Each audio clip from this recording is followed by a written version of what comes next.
They took vows of poverty, chastity, and obedience. They set out as poor knights of Christ. Yet in just 2 centuries they evolved into a colossal power, one that lent money to kings, influenced popes, and founded what would become Europe's first multinational financial empire. Most people remember them for their swords, but their true power lay in their ledgers. The foundations of the modern banking system as we know it today were in fact laid by these armored monks of the Middle Ages. But how did a handful of warriors become the greatest financial machine in history? Today, we dive into the secret financial world of the Knights Templar. It all began in the early 12th century, shortly after the First Crusade. Jerusalem was under Christian control, but the roads from Europe to the Holy Land were incredibly dangerous. Bandits, thieves, arbitrary taxes imposed by local lords. In short, anyone who set out as a pilgrim risked their life, their possessions, and everything they owned. Imagine having to carry a fortune in gold and silver on a journey that would last for months. How could such wealth be protected? To solve exactly this problem, 9 knights came together. Their goal was simple. Swear loyalty to me, my brothers. We swear loyalty. Until death. Until death. Their mission was to protect innocent pilgrims traveling to the Holy Land. They called themselves the poor fellow soldiers of Christ and of the Temple of Solomon, known to history as the Knights Templar. In the beginning, they were so poor that, according to legend, 2 knights had to share a single horse. This image later became their official seal. Yet these poor knights would, in an astonishingly short time, rise to become one of the wealthiest and most powerful organizations in Europe. The key to this transformation was the brilliant financial system they created. How did this system work? It was in fact incredibly simple and ingenious. Imagine you are a wealthy merchant in France and decide to make a pilgrimage to Jerusalem. Setting out with a sack full of gold would have been an open invitation to every robber along the way. This is where the Knights Templar stepped in. You would visit their local commandery in Paris and deposit all your money there. In return, you received a promissory note, something like a check, marked with special codes and seals. This document was meaningless to anyone else, as it contained a secret code known only to you, perhaps a medieval version of your mother's maiden name. Now you could begin your journey with peace of mind and not a single coin in your pocket. After months of travel, upon arriving in Jerusalem, you would visit the Templars' commandery there and present the encoded document. Once the knights verified its authenticity, and you correctly answered the secret question, they paid out the exact amount you had deposited in Paris. It was that simple. This system was revolutionary for its time. Imagine being able to transfer money across continents without physically transporting it.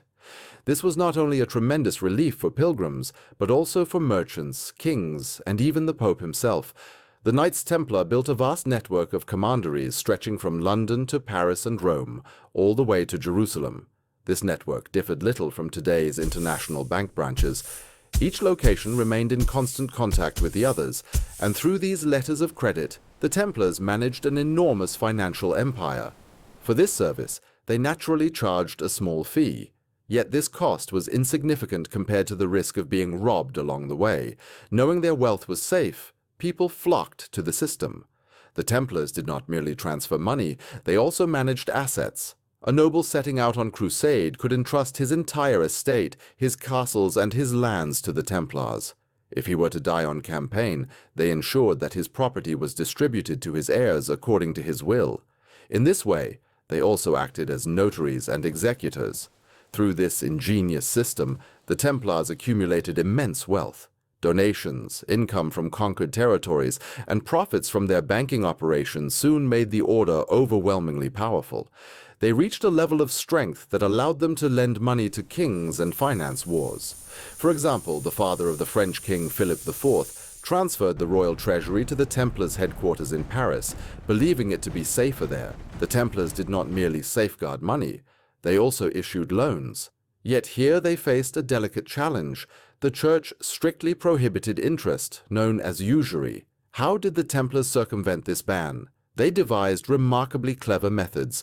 Rather than calling it interest, they reclassified returns as rental income or profited from exchange rate differences upon repayment. They structured loans as if they were leasing property, receiving repayment in the form of rent. In doing so, they did not violate church law, yet still turned a profit. This demonstrates that the Templars created some of the earliest and most primitive examples of credit mechanisms found in modern banking. Their financial power also granted them extraordinary political autonomy. They were accountable only to the Pope. No king or local feudal lord had the authority to command them, tax them, or confiscate their lands. This made them untouchable. They had their own army, their own fortresses, and, most importantly, their own treasury. In effect, they became Europe's first multinational organization. Such power and wealth inevitably bred envy and hatred. Those who owed them the most money despised them most of all. At the top of that list stood the French king Philip IV. Deeply indebted to the Templars, Philip felt threatened by their independent power within his own kingdom. He could not tolerate the existence of an institution richer and more powerful than himself.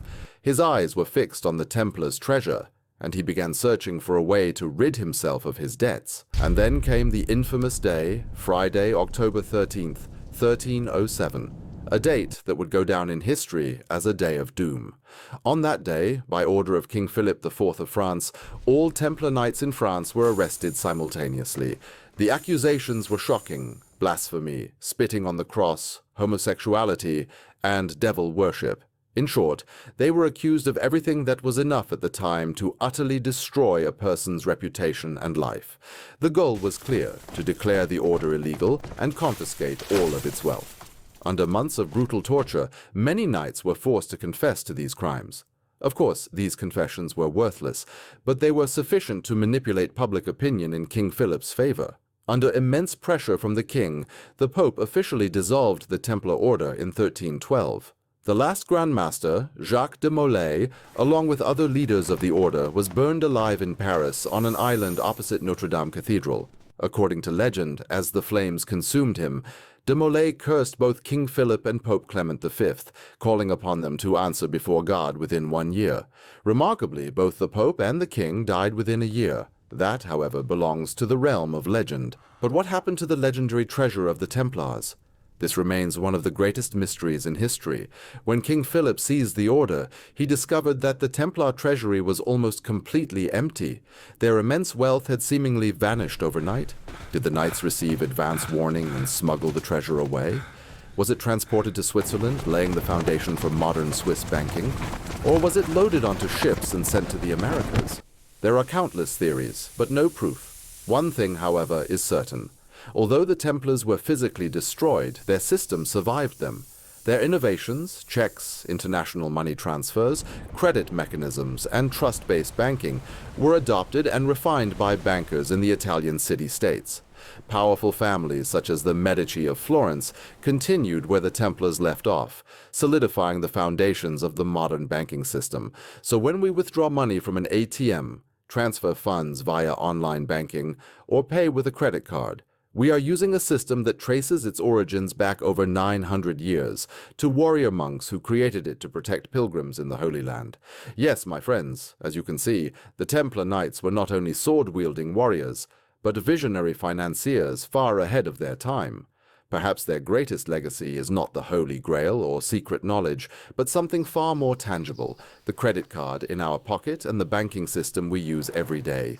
History often hides its most fascinating secrets in the most unexpected places, doesn't it? That's it from me for today. I hope you enjoyed this financial and historical journey. I look forward to seeing you in the next video, where we'll dive into yet another mysterious chapter of history.